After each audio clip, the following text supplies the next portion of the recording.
BJP கூட்டணி தான் இல்லையே. இன்னைக்கு 3வது இடத்துல டெபாசிட் தானே காலியா இருக்காரு. ஏற்கனவே எம்பியா இருந்த தொகுதியில அவங்க சென்னையில பெரிய தலைகள்லாம் அந்த கட்சியில வழிநடத்துறப்ப டெபாசிட் போயிருக்காங்களே. தேனியில டெபாசிட் போயிருக்காங்களே. ராமநாதபுரத்துல புதிய சின்னத்துல அண்ணன் பன்னீர்செல்வம் போட்டிட்ட போய் அங்கேயும் டெபாசிட் போயிருக்க. தென் தமிழ்நாட்டில் பல தொகுதிகளில் டெபாசிட் போயிருக்காங்களே. அங்க அவங்க வாக்கு சதவீதம் கடுமையாக விழுந்திருக்க.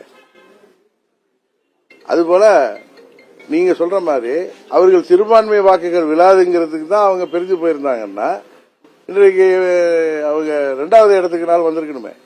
வர முடியலையே.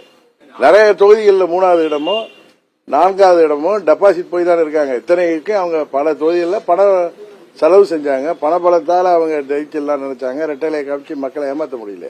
அதனால 2019 அப்ப பாஜக மேல இருந்த எதிர்ப்பு உணர்வு இப்பொழுது இல்லை அப்படிங்கிறது இந்த தேர்தல் முடிவுகள் காமித்தது.